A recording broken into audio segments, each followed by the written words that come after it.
Hi everyone, today I'm going to explore what I'm hoping to see in the 9th edition codex for Astra Militarum.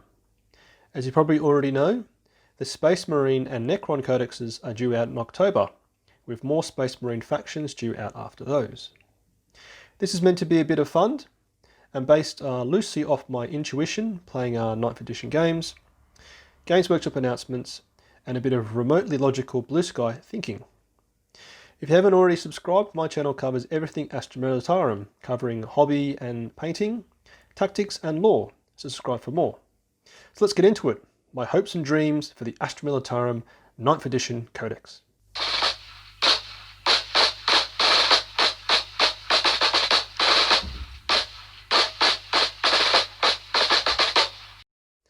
Regimental doctrines. Having recently played Space Wolves, I'd forgotten just how many rules Space Marines have.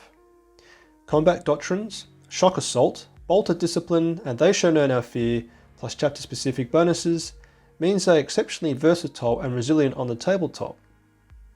Now from a lore point of view, this makes complete sense for the Space Marines, as they are genetically superior superhumans with 2 hearts and 3 lungs. But while us puny little Imperial Guard troopers only have 1 heart and 2 lungs, I do feel that we definitely need a bit of a boost on the tabletop. I believe the traditional regimental doctrines like Catagen or Mordian need a bit of a boost to bring it more in line with the lore. A lot of these regimental doctrines require specific things to be done or supporting characters nearby. For example, the Cadian doctrine allows you to reroll ones to hit, but only if stood still in the previous movement phase. Now for an army where the soldiers learn to handle weapons from the age of 5, this probably isn't giving the lore enough of a nod. Likewise, the Valhallan trait means they lose only half the number of models when they fail morale test. Again, I don't think this gives these guys enough respect for their infamous or famous stubborn resolve when losing friendly troops. And also the Mordian Iron Guard regimental doctrine of +1 leadership and +1 to Overwatch if base-to-base contact is achieved, doesn't bring to life what neatly formed ranks of Mordian troops could achieve. So I'd like to see happen to our regimental doctrines in 9th edition is change being made that makes genuine material impact on the tabletop. Here are my ideas for our infantry models to be used on top of the existing rules for Astra Militarum. Armageddon Industrial Efficiency. Infantry units can disembark before or after their transports have moved. These guys are a mechanised infantry fighting force who work extensively with Crimeas. Let's show just how good these guys are at working with their transport vehicles. Cadian-born soldiers, ballistic skill 3+, an additional 3 inches for voice of command for infantry officers. These guys are meant to be the most highly trained soldiers in the Imperium, sought out for their tactical ability, with officers who are skilled tacticians. Let's bring this more to life so in 9th edition. Catagen Brutal Strength, +1 to the attack characteristic. These guys grow up in a jungle death world where everything is trying to kill you. They are muscle beefcakes, sometimes nicknamed baby ogrims. Sure, they get an additional +1 to strength, but I thought they meant to be hand-to-hand experts. An additional attack would make them suddenly a whole lot better in the fight phase. Mordian Parade Drill. Base-to-base contact turns all las guns to rapid fire 2 and improves weapon skill to 3+. The lore of these guys is tightly formed ranks that hold the line regardless, beating back enemy charges with lasgun fire and bayonet thrusts. Let's make it completely unthinkable that a Mordian commander wouldn't maneuver their squads around in tightly formed ranks on the tabletop. Talaran Swift as the Wind. Advanced rolls are a minimum of 3, simple and effective for a lightning strike force. Valhallan, Grim Demeanor, +1 leadership. Let's make these famously stubborn infantry units even more stubborn. And finally, Vestroyan with Herloin weapons. AP increased by 1. Sure, an additional 6 inches does help, but we all know how easy it is for our opponents to roll an unmodified saving throw. You can see I've excluded all vehicles and auxiliary units. I agree with the approach that auxiliary units like Bolgrams, Ratlings and Commissars shouldn't benefit from regimental doctrines. Also, believe it or not, I'm actually quite happy with the regimental doctrines available for vehicles. with the custom doctrines from the Psychic Awakening the Greater Good giving some really strong options for our vehicle fleets. Combine these, for example, with the right stratagems and tank orders, and Leman Russ battle tanks can become devastatingly effective. I think the real focus should be given to infantry units. Otherwise, guard players like myself are going to be simply fielding vehicle-only lists in 9th edition. Weapon damage. Next along the Dream Factory is weapon damage, and this is based partially on fact. The new weapon profiles for the Space Marines from the Games Workshop announcements show a wide array of them are getting more deadly. Of note, power swords are now +1 to strength, multi-melters are now firing multiple shots being heavy 2, and their damage is now 2 + d6 if within half range. A real step change compared to 8th edition.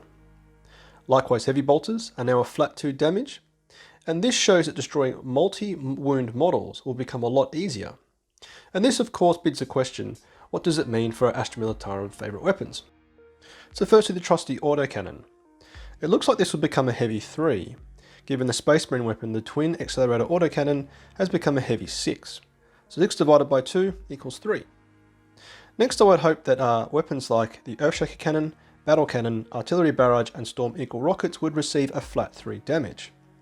If the heavy bolter is moved to flat 2, why wouldn't these increase as well? Likewise, the Demolisher cannon. I like it to move maybe to say a D3 + 3. Now those are pretty straightforward, but next is the trusty water pistol that is our favourite las gun. Now this needs a serious boost, and we've all lived through firing under halfway, rapid fire 2 with the auto front rank fire, second round fire, throwing down 36 dice, only to deal 3 wounds off a 5-man Primaris Space Marine squad. I'm definitely not advocating making a las gun a strength 4 or a damage 2, but something has to be done. Maybe a new rule could be introduced that reads, when firing at targets under half range, add 1 to the armor penetration of this weapon. Or go the other way and make las guns a permanent rapid fire 2. I mean, las guns are meant to be able to fire 150 shots per battery pack. That's a hell of a lot more than a bolter can fire, given it's firing physical projectiles that need to be fit into a magazine. Vehicle armor saves. Now, linking to the increased damage potential of weapons in 9th edition, I think vehicle saving throws need a rethink for Astra Militarum. How is it that a Bandblade or Leman Russ has the same saving throw as a Space Marine? There is so much out there now that is AP-3 or AP-4, which means you're rolling a 6 or the shot's going straight through. How can it be possible that a moving fortress that is a Bandblade can be chewed apart so quickly? These are meant to be rolling monstrosities, able to deflect and absorb countless enemy shots with ease. Either increase the toughness of Russes and Bandblades to a 9, or make the saving throw a 2+. Otherwise, our tanks will be evaporating very quickly in 9th edition. I'm sure this will be viewed as quite a controversial area, but this is a tank for heaven's sake. They're meant to be laid in thick armour that is hard to penetrate. There should be absolutely no chance that anything except for the most deadlier weapons can penetrate their armour. I'd even argue that a heavy bolter or autocannon would actually really struggle to penetrate the armour of a Russ or Bandblade. Infantry heavy weapons. And lastly, I want to see heavy weapon teams make a bit of a comeback in 9th edition. I agree with the movement penalty rule for infantry models carrying heavy weapons, but how about giving them a benefit of remaining stationary in the pyro movement phase? This could come in the form of an improved ballistic skill, given their weapons are mounted on tripods, or perhaps even an improved armour save, given the crew is bunkered down behind the weapon with a protective front shield.